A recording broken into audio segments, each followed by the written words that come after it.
या न्यूज बुलेटिनचे सहप्रायोजक आहेत गोकुळ. पत्रकारितेचा पाया घालणारे दर्पणकार आचार्य बाळशास्त्री जांभेकर हे प्रत्येक मराठी माणसाच्या अभिमानाचे प्रतीक आहेत. त्यांच्या स्मृती व कार्याशी निगडीत उपक्रमांना शासनाचे सर्वतोपरी सहकार्य दिले जाईल अशी ठाम ग्वाही विधान परिषद सभापती राम शिंदे यांनी दिली. दर्पणकार बाळशास्त्री जांभेकर यांच्या जन्मगावी पोंभुर्ले येथे महाराष्ट्र पत्रकार कल्याण निधीच्या वतीने आयोजित राज्यस्तरीय दर्पण पुरस्कार वितरण सोहळा मोठ्या उत्साहात पार पडला. या कार्यक्रमात राज्यातील विविध क्षेत्रात उल्लेखनीय कार्य करणाऱ्या पत्रकारांचा गौरव करण्यात आला. कार्यक्रमाच्या प्रारंभिक महाराष्ट्र पत्रकार कल्याण निधीचे संस्थापक अध्यक्ष रवींद्र बेडकिहाळ यांनी उपस्थितांचे स्वागत केले. यावेळी त्यांनी संपादित केलेल्या दर्पणकार बाळशास्त्री जांभेकर यांच्या 3 खंडांच्या चरित्र ग्रंथाचे प्रकाशन मान्यवरांच्या हस्ते करण्यात आले.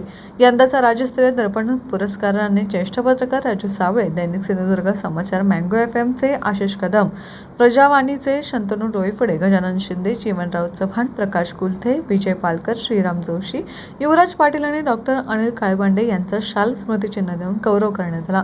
कार्यक्रमास महाराष्ट्र पत्रकार कल्याण निधीचे उपाध्यक्ष कृष्णा शिवडीकर, कार्यकारी विश्वस्त विजय मांडके, जिल्हाधिकारी तृप्ती धोंडमिसे, जिल्हा पोलीस अधीक्षक डॉक्टर मोहन दहिवर, सरपंच प्रियांका धावडे, माजी आमदार प्रमोद जठार, उपसरपंच सादिक डोंगरकर, जांभेकर परिवारातील मधुकर व सुधाकर जांभेकर तसेच पंचक्रोशीतील पत्रकार, प्रशासकीय अधिकारी व विविध माध्यमांचे प्रतिनिधी मोठ्या संख्येने उपस्थित होते. पारंपरिक वाद्याच्या गजरात निघालेली पालखी आणि दांडपट्ट्याची प्रात्यक्षिके आणि कोकणी भोजनाचा सारवलेल्या घरात आस्वाद अशा विविध पैलूंनी हा सोहळा पत्रकार माध्यम विश्वाचा एक साहित्य संमेलन सोहळा ठरला.